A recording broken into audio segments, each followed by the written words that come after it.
This is an August update of Bang Crop Garden number 5. There is a transition ongoing, and I'm going to highlight it. So on this side, I guess we'll just start from scratch. We'll touch upon the Bricker tomatoes. They're doing very well. I've been harvesting tomatoes from his ones on the top here. They're called tumblers. They're getting a lot of production from the cherries. And one of them died, but here's one of his. I forget what this one is. Got a lot. I mean, they all are producing tomatoes right now. They're green. It's coming. Production is coming. And then the peppers, I've been harvesting peppers. There's some right there, ready to go. Those are tucked in here in front of or on the sun side of the tomatoes. This here is an area that I was growing potato onions in. Let's come to this side of it. You can kind of see a little better. And I harvested the potato onions, and while the potato onions were doing their thing, they were growing, producing bulbs, about 20 volunteer tomatoes came up in that circle bed.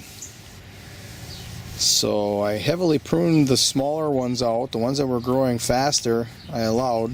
I think there's 7 of them in here, and they're starting to form tomatoes. Yeah, there's one right there. Ooh, there's a nice big bunch right there, and another nice big bunch right there. Looks like they were cherries, which is what I really want more than anything, because I dehydrate them, or halfway dehydrate them, and put them in a jar and fill it with olive oil, and that's what I like to put in my pan before I cook breakfast in the morning. So having an overabundance of cherry tomatoes is a positive. But you can see I pulled all of the potato onions. They're all out of there. And now I planted some fall radishes. We'll see how they grow in the shaded tomatoes. I don't know what's going to happen. I've never done this before. But I want to use a spot. Now I do want to highlight that I hardly have any weeds growing in here. And I think that is a function of how good the soil is. When you have a lot of humus and you have your soil at top condition, most of the weeds that grow are really responses to some degradation. And because I have this really good soil based on aerobic compost, I'm not having a lot of weeds. I think the weed here would be this wild clover. There's more of that grows than anything, and maybe that's a response to there could be more nitrogen in the soil. So I let it grow, and when I crop it, the clover, I try to leave some of the root in the ground. That's where the nitrogen fixation is. There's little bacteria that form on the roots, and those are that's the bacteria that produces the nitrogen that's left in the ground. And now I'm putting natural nitrogen into the soil by allowing that to happen. The tops, the greens, the leaves are also filled with nitrogen, and I generally tuck them in the soil, or I've been putting them in underneath the mulch in this circle bed. So that's an update on the potato onions, and there actually were shallots that I harvested out of here too that has converted into a tomato bed. And you have to think about this, that these are volunteers that came up from seed that I did not plant. They were in the compost, probably some rotten tomatoes that I didn't pick, and they were in the compost and they came up all on their own. So this is production that come from a seed that was planted, not having to nurse a plant through the cold, spring in a house or in a greenhouse or something on that order. I think that's an important distinction. You don't need to have that greenhouse and need to do that extra work. It's just basically all that is a race to get the early tomato. Well, I'm not interested in getting the first tomato, so I think this works. I might have to plant some seeds next year of some of these other types of tomatoes I want. Anyways, this was a bed of potato onions. This was the bed that I call cheating time and space. And it's turned into white salsify, and look at how well that stuff is growing. Just look at that. I hope it forms a nice root. That'll be, I think, an important discovery here, that I planted salsify seed in amongst potato onions. And at first they were really small. They were like little blades of grass. And I think the The potato onions probably suppress their growth a little bit. And I don't know if that's a good or bad thing, just making that observation. And once I pulled the potato onions a couple weeks ago, look at this stuff. It's just growing like crazy. So let's see if it produces a root. Now I've got a little batch here that get the most sun, and then when we come around here, these get a little bit less sun. So we'll have that observation here to find out how they respond here before all the gardens freeze up. This is a Captivator gooseberry. It's starting to produce some really nice berries. Oh, look at that big one here. That's a monster. I noticed that if you wait until they're really ripe, you gotta wait till they're soft. Then they taste like bubble gum. Here's one that's soft right here. See the nice deep red? Yep, tastes like bubble gum. No tartness at all. What's that? Oh, that one almost came out. Oh, see that? It's got damage on it. We'll let that go in here, the seeds. Maybe it'll produce a new plant.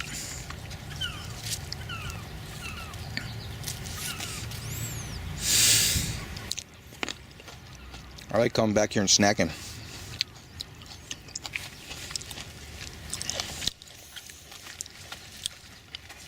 It kind of gets me back here, you know. Let's go have a snack. And who knows what you do next, because there's lots to do. Oh, that one just come right off my hands. Look at how dark that is. That baby is going to be sweet, I'm sure of it. Oh yeah. That was the best of what I just ate. And then we turn around, I have some black raspberries I can snack on. Look at that. Just think people pay for that stuff. Now, if you don't own a backyard or something, then I can understand, but you own a backyard and you got lawn grass planted there, I think that almost qualifies as being stupid. But that's just my opinion. If you want, you can think I'm stupid for having a garden.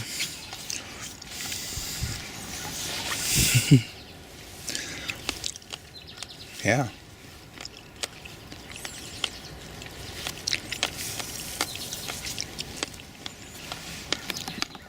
Nice little snack. Well, obviously we've got black raspberries here. Those little blossoms, that skirret. These skirret was growing in total shade when they were small.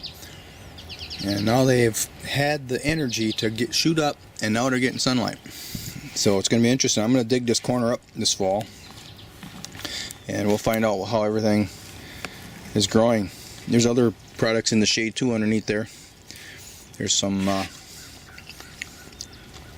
wild garlic bulbs in there. We'll see if they're living. I want to take this currant out of here, and I want to take the black raspberries out of here. We have a pear tree in here that's kind of suffering in the shade, so I want to get the shade source out. And plus the black raspberries grow taller than the hail shield that I'm installing, and I don't want that to happen. So anything that grows taller is going to have to leave. A couple of azaroles that are growing okay. We have some different wild plants in here for pollinator attractions. Here we have our Kohlrabi bed, and man, I planted this dense. I think there was 21 Kohlrabis in here. Now we're down to 1, 2, 3, 4, 5, 6, 7, 8. I've been harvesting them, one here and one there, adding to our meals. This one here I'm not going to harvest until late. I'm going to let that grow. It's kind of tucked in there. And I have a celeriac, or this is a celery. This is a celery that grows tall. And I have a tomato and a ground cherry that's grown over it. So it's not going to dominate. Kohlrabi can really dominate because it has these large leaves. But it's growing underneath these. These have already grown up over the top. So I'm going to leave that one go for sure. Get a couple of 10-pounders. This one's the same thing. Maybe I'll let that one go. So I've got 4 larger ones here kind of condensed. So maybe I'll prune 2 of those out yet. Maybe we'll leave 5. We'll leave 5 in here. And I also planted celeriac and that celery that I talked about already underneath the kohlrabi. Man, they were very suppressed. They were barely living. But after I pruned them out, look at, they were established and they grew quick. And since I had the space here, I since added an eggplant and 2 pepper plants.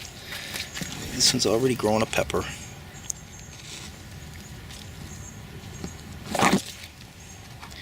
There were onions in here. I've harvested candy onions, and then there's some of my grandma's onions in there. Those bulbs, they live for a long time. So I'm getting ready to pull those out of there and transplant them somewhere.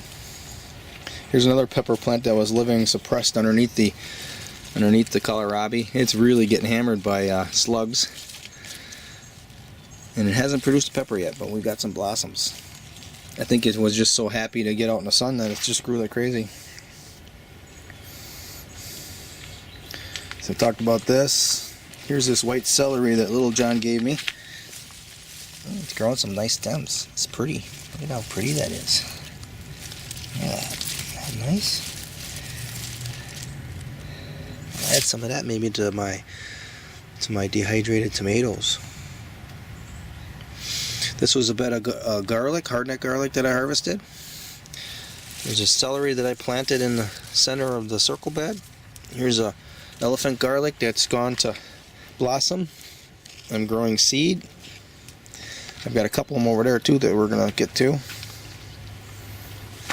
Here's my one single Swiss chard plant that I need for myself. It keeps just right on growing. You keep grabbing it off of there and it keeps growing new stalks. These are maga roots. I tried growing these. Oh, I just broke that. I would take that for lunch, I guess. Look at that nice leaf. It's nice and beautiful leaf. That'll be a good addition to something.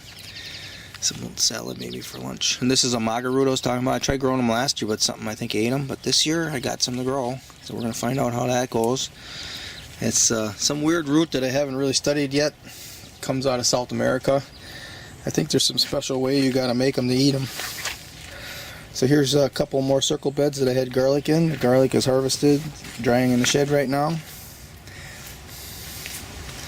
I'm saving this. I might plant some fall radish seeds in here too. I gotta wait a couple more weeks yet before I can plant most of them. This is a potato. I just put 1 tomato in the ground here between circle beds of garlic to see how well it grows. No, I haven't harvested it yet. Anything yet. No, it's still growing pretty well. It's actually, I got a little bitty stake here that I attached it to so it can go upright. And then now I've got a couple of these elephant garlic stalks circled around this, and it's kind of all holding each other up. These are more elephant garlic stalks that I'm allowing to go to seed. I want to harvest the seed, see if I can get any of it to sprout. Again, more volunteer tomato plants.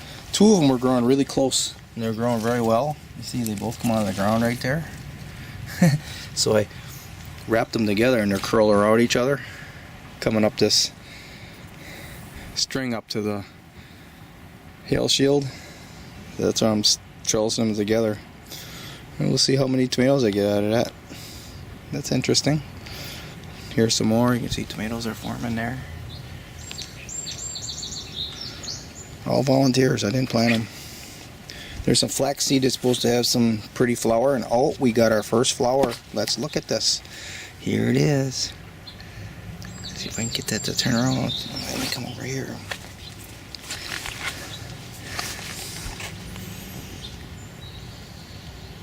Here it is. This is like 5-year-old seed. A lady from the UP sent me a bunch of seeds, and I really wasn't ready for all of that. And but now I'm gaining a little more knowledge, a little more experience, and I'm learning how to manipulate the space here. And let this flower here. There's another one that's going to flower right there, a little blue thing right there. That's pretty cool. So this bed was just totally loaded with elephant garlic, and I actually kind of did some experiments. Some of them I clipped off this seed stalk right away as soon as it come out of the ground, and those actually dried up pretty quick.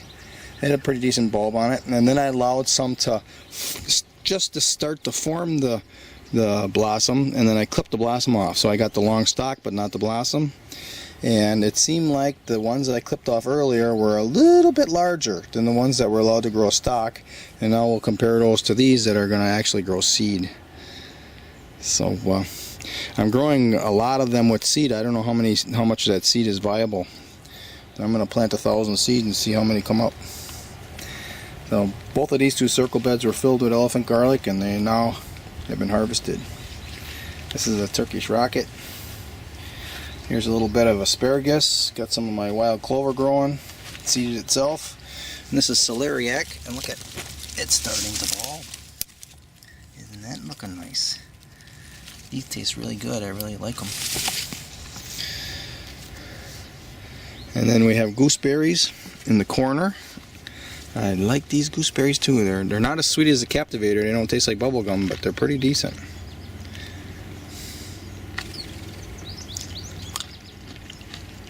More snacks. I lost track of what this one is. It's one that I tip layered. I'm not sure what it is. But anything as sweet as these are going to stay.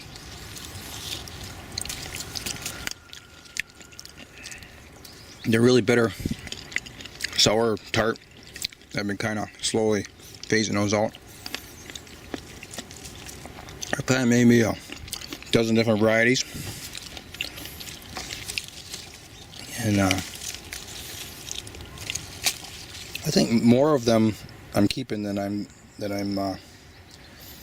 eliminating. Here we're having a chira, edible canna.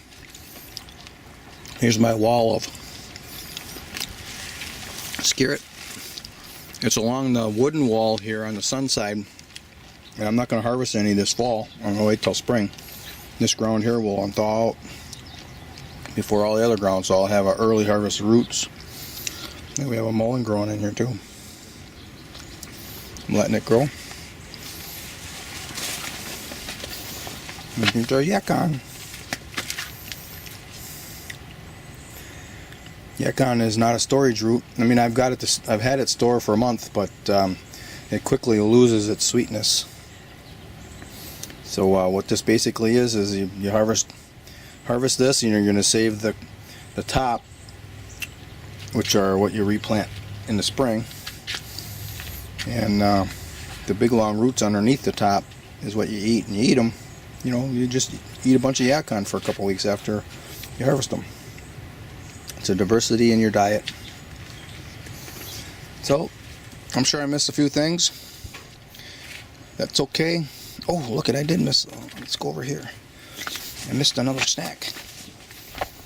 Since I'm here and talking about it, let's go eat some more black raspberries. Look at that. They're dandies right here. Wow. Look at that. Healthy food.